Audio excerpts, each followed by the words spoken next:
हे guys what's up, good morning everyone. तो कैसे हैं आप सब लोग। Welcome back to your own channel Deepak Yadav science academy. Welcome to the daily current affairs. और उसके बाद गाइस यहाँ पे आज है तारीख 25 अक्टूबर 2020। आज की तारीख से जितने भी हमारे इंपॉर्टेंट करंट अफेयर्स बनेंगे उन सारे करंट अफेयर्स को हम लोग डिटेल में डिस्कस करेंगे। ओके, अगर आपको इस लेक्चर की पीडीएफ चाहिए तो आपको मिल जाएगी नीचे डिस्क्रिप्शन बॉक्स में। टेलीग्राम का लिंक दिया हुआ है, उस लिंक को क्लिक करो और जाकर वहां से आप डेली पीडीएफ इसको डाउनलोड कर सकते हो। और अभी तक आपने चैनल को सब्सक्राइब नहीं किया है तो सब्सक्राइब कर देना। नीचे रेड कलर का बटन आ रहा होगा, एक छोटे से सब्सक्राइब करके आप चैनल को सपोर्ट दिखा सकते हो। स्टार्ट करते हैं डिस्कशन।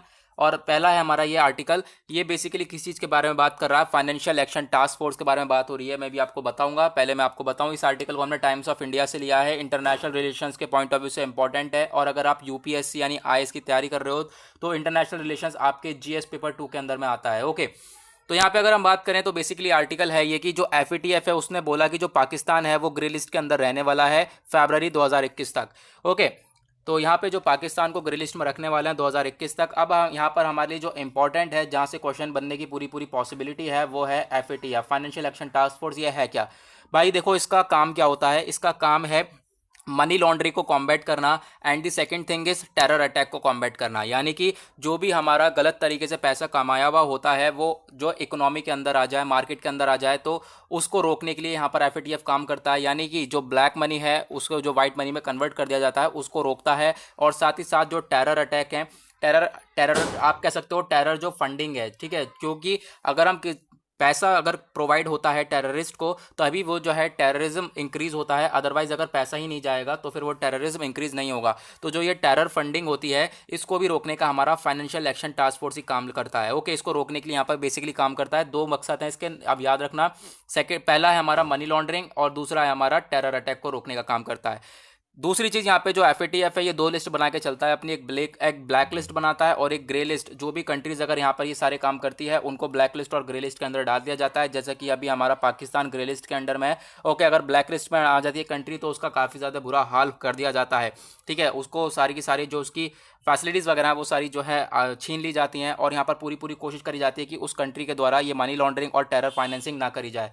ओके, लाओ आगे बढ़ते हैं। ये हमने डिस्कस कर ही लिया इसके बारे में, तो आप लोग देख सकते हैं अभी तक जो है ब्लैक लिस्ट में दो कंट्री गई हैं, ईरान और नॉर्थ कोरिया। ठीक है, पाकिस्तान जो है वो ग्रे लिस्ट के अंदर है। और पाकिस्तान ग्रे लिस्ट के अंदर क्यों है? पाकिस्तान को भी ब्लैक लिस्ट के अंदर जाना चाहिए, लेकिन पाकिस्तान को हमेशा चाइना बचा लेता है।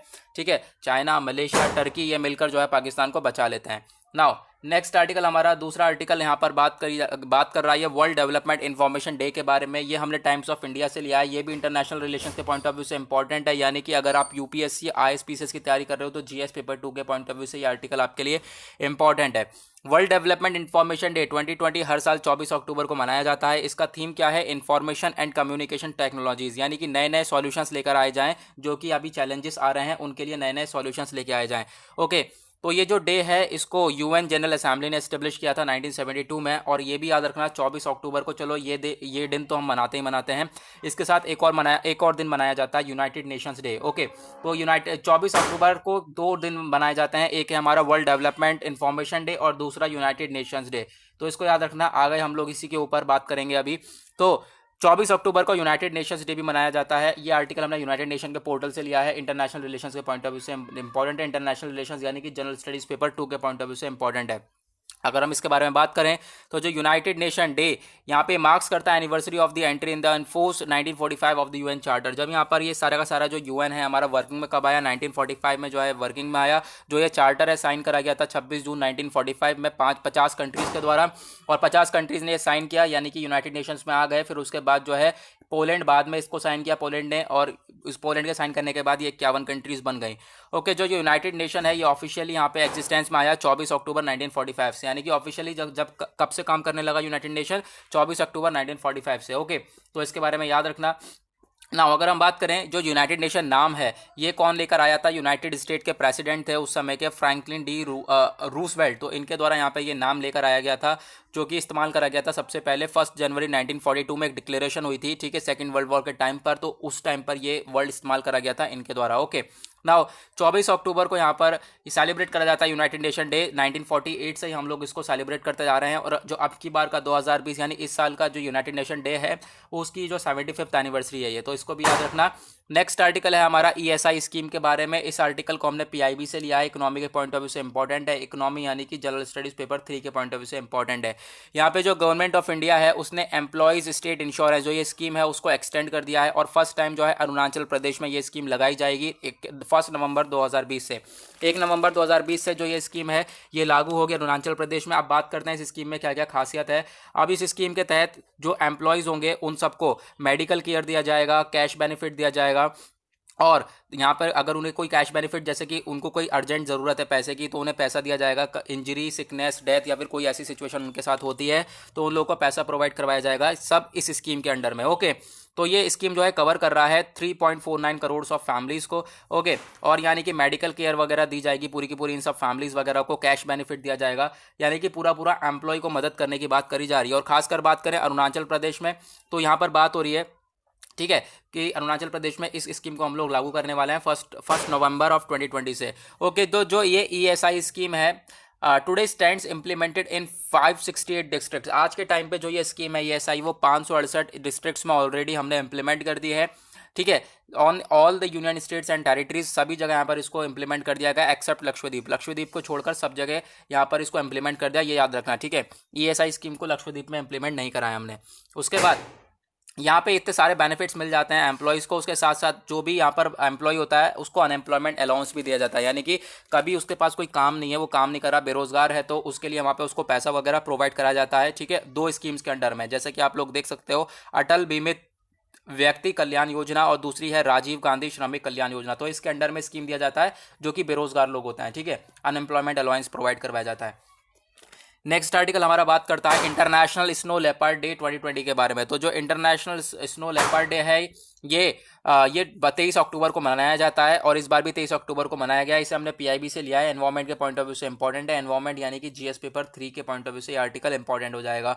अब अगर हम इसमें बात करें तो बेसिकली जो स्नो लेपर्ड हैं उनको प्रोटेक्ट करने की बात करी जा रही है, उनको कंजर्वेशन करने की बात करी जा रही है। ओके, स्कीम का बेसिकली मतलब ही क्या होगा कि उस जो एनिमल्स है, अगर कोई एनिमल्स के लिए स्कीम है तो ज़्यादातर उसी के बारे में होगा कि एनिमल्स को प्रोटेक्ट कराया जाए, उसके बारे में अवेयरनेस फैलाई जाए, तो उसके लिए यहाँ पर ये स्कीम लाई गई है। साथ ही साथ यहाँ पे एक बहुत बड़ा मेन रोल भी है कि जो स्कीम का काम है कि जो जहाँ पर ये हमारे स्नो लेपर्ड रहते हैं उसका इकोसिस्टम को हम लोग कंजर्व कर रहे हैं, माउंटेन रेंजेस को, सेंट्रल एंड साउथ एशिया में जो भी यहाँ पर ये एरियाज़ हैं वहाँ पे हम लोग, यानी कि जो स्नो लेपर्ड है जहाँ पर रहते हैं हम लोगों को क्या करना है, वहाँ का इकोसिस्टम को भी हम लोगों को प्रोटेक्ट करना है, ठीक है, ताकि जो स्नो लेपर्ड है वो पनप सके वहाँ पर।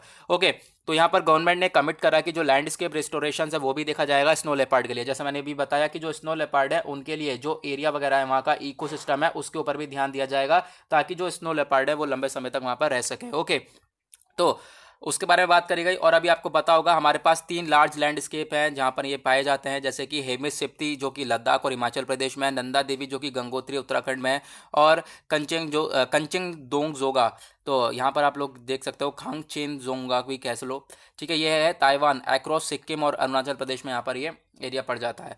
ओके, तो गवर्नमेंट का यहाँ पर क्या काम है, पूरी तरह से स्नो लेपर्ड को प्रोटेक्ट करना, और साथ ही साथ जो स्नो लेपर्ड जहाँ पर इकोसिस्टम में रह रहे हैं उस इकोसिस्टम को भी प्रोटेक्ट करना।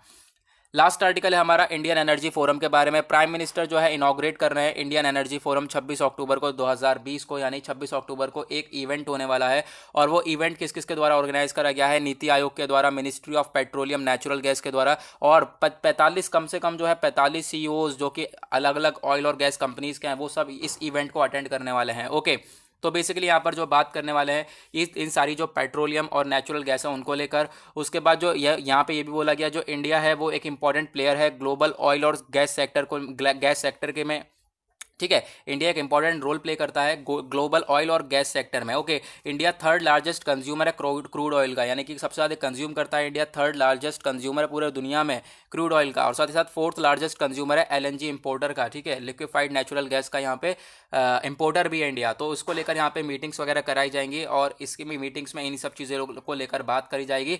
ओके, तो इवेंट में इस चीज़ को लेकर बात होने वाली है। और अब यहाँ पर इंपॉर्टेंट चीज़ ये भी है कि आप लोग याद रखना, जो इंडिया वो 3rd लार्जेस्ट कंज्यूमर है क्रूड ऑयल का, और 4th largest consumer LNG importer का। एलएनजी का मतलब है लिक्विफाइड नेचुरल गैस।